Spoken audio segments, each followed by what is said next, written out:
Hello friends, welcome to you my country income channel. UP scholarship की तरफ से आप सभी स्टूडेंट्स के लिए बहुत बड़ी अपडेट निकल कर आ रही है। अचानक इंपॉर्टेंट सूचना आप सभी स्टूडेंट्स के लिए देखना बहुत ही ज़रूरी है। अगर आपने ये वीडियो नहीं देखी तो आप एक बहुत बड़ी जानकारी को मिस कर देंगे। सबसे पहला दोस्तों, बहुत सारे स्टूडेंट्स ऐसे हैं जिन्हें फार्म भरने के बाद छात्रवृत्ति नहीं मिलेगी। आखिर क्यों? और अगर आपको छात्रवृत्ति पाना है तो 15 जनवरी से पहले ये काम करना होगा, तब आप छात्रवृत्ति पा सकते हैं।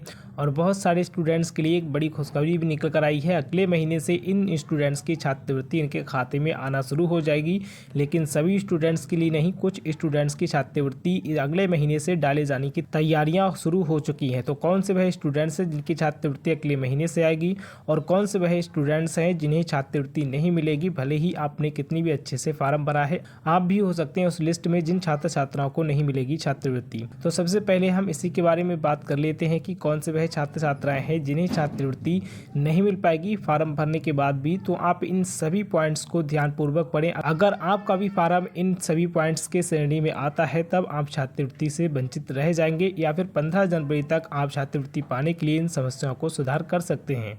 वे स्टूडेंट्स जिनके घर से 2 स्टूडेंट्स फार्म भरते हैं इसी सेम छात्रवृत्ति योजना के लिए, और वे अपने एक ही फादर का सर्टिफिकेट अपने दोनों के यूपी स्कॉलरशिप के फार्म में लगाते हैं, ऐसे स्टूडेंट्स के फार्म समाज कल्याण से रिजेक्ट कर दिए जाएंगे। आखिर किस तरीके से फार्म रिजेक्ट होने से बचा सकते हैं? सबसे पहला, अगर आपके घर से 2 स्टूडेंट्स अपने यूपी स्कॉलरशिप की इसी सेम योजना के लिए फार्म भर रहे हैं और आपने अपने फादर का एक ही इनकम सर्टिफिकेट अपने दोनों फार्मों में लगाया हुआ है, तब आपका फार्म रिजेक्ट हो सकता है। डिस्ट्रिक्ट समाज कल्याण से उस फार्म को रिजेक्ट कर दिया जाएगा, लेकिन उसे रिजेक्ट होने से बचाने का तरीका आपके पास बस एक ही है। जिस भी स्टूडेंट्स के घर से 2 स्टूडेंट्स अपने यूपी स्कॉलरशिप के लिए फार्म भर रहे हैं तो उन्हें अपने भाई या फिर बहन का दोनों का फार्म एक दूसरे के फार्म में अटैच करना होगा और एक एप्लीकेशन के माध्यम से उन्हें बताना होगा कि हमारे भाई या फिर हमारी बहन ने इस सेम योजना के लिए फार्म भरा है, जिसके डॉक्यूमेंट्स मैं यहाँ पर संकलन करता हूँ और जिसमें मेरे फादर का एक ही इनकम सर्टिफिकेट इस फार्म में लगाया गया है और उसके फार्म में भी यही इनकम सर्टिफिकेट लगाया गया है। ये लिखकर आपको अपनी यूपी स्कॉलरशिप का फार्म अपने कॉलेज में जमा करना होगा अपने डॉक्यूमेंट्स के साथ।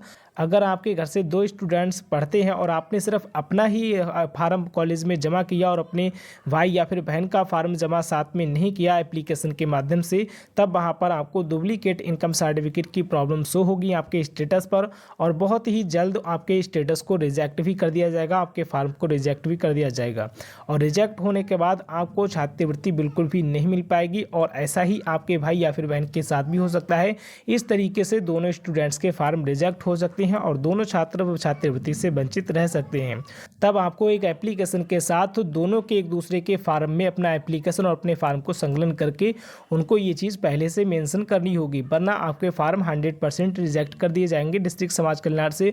और बहुत सारे स्टूडेंट्स के साथ ऐसा होता भी है।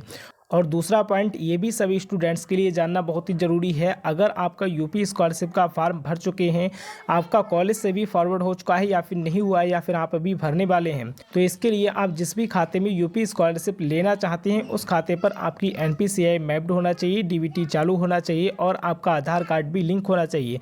अब बहुत सारे स्टूडेंट्स कहेंगे कि हमने अपनी NPCI को अपने खाते से मैप करा लिया है, क्योंकि बिना NPCI के मैप्ड हमारा फार्म ही सत्यापन नहीं हो रहा था, NPCI का जो कॉलम है वही सत्यापन नहीं हो पा रहा था।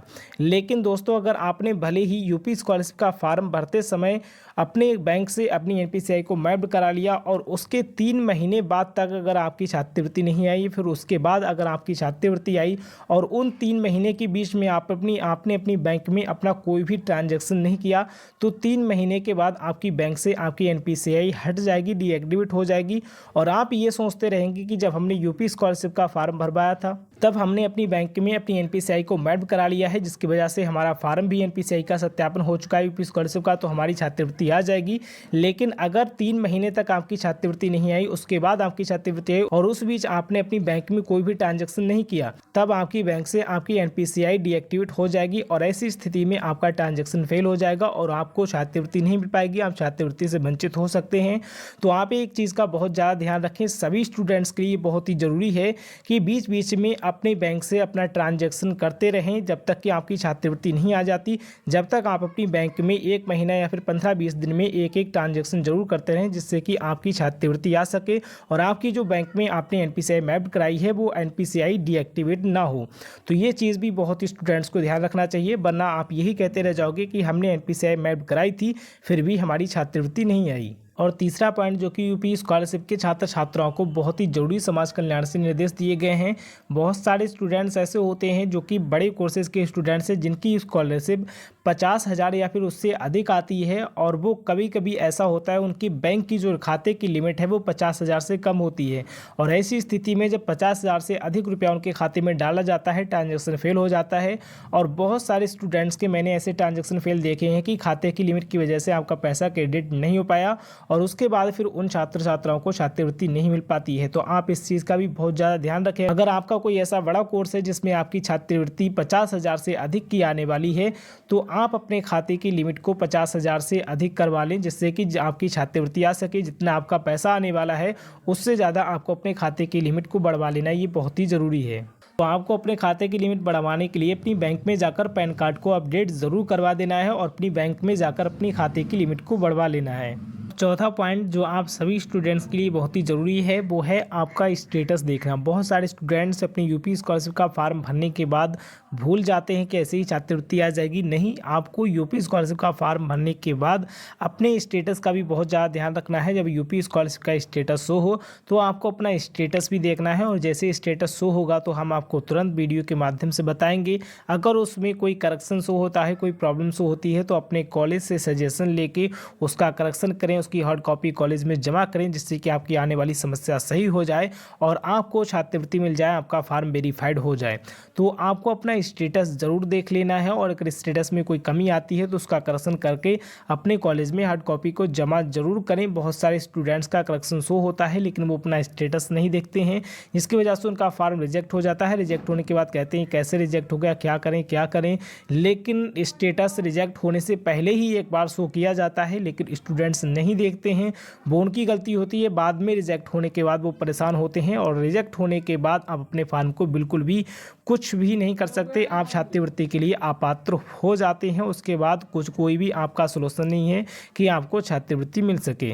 और अब बात करते हैं उन स्टूडेंट्स के बारे में, वह कौन से स्टूडेंट्स हैं जिनकी छात्रवृत्ति जो है अगले महीने से डालने की तैयारियां चल रही हैं। तो दोस्तों आपको बता दें, समाज कल्याण का कहना है कि वैसे तो आपकी जो छात्रवृत्ति है वो मार्च के महीने में डालना शुरू होगी, लेकिन यहाँ पर बड़ी अपडेट अचानक निकल कर आई है कि यूपी स्कॉलरशिप हर बार ऐसा होता है, जिस डेट को छात्रवृत्ति डालने की डेट घोषित की जाती है उससे कई दिन ज़्यादा लेट हो जाती है। तो इस बार समाज कल्याण का कहना है कि हम छात्रवृत्ति की जो डेट पैसा डालने की है उस डेट से पहले ही छात्रवृत्ति डालने की कोशिश करेंगे, जिससे कि छात्रवृत्ति छात्रों की लेट ना हो और समय से सभी स्टूडेंट्स का पैसा पड़ सके।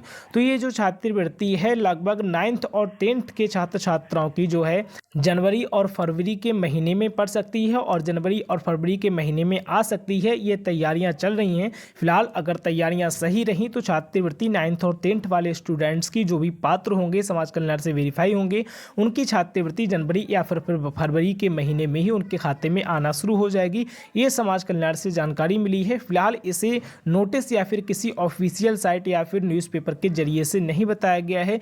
ये अपडेट समाज कल्याण से निकल कर आई है सभी स्टूडेंट्स के लिए। फिलहाल वैसे तो आपकी जो छात्रवृत्ति आने की डेट है वो मार्च के महीने में बताई गई है कि मार्च में आपकी सभी की छात्रवृत्ति आना शुरू हो जाएगी। इसलिए आपको पॉइंट्स बताएं, इन पॉइंट्स का बहुत ज़्यादा ध्यान रखें और 15 जनवरी से पहले इन सभी समस्याओं का सुधार कर लें।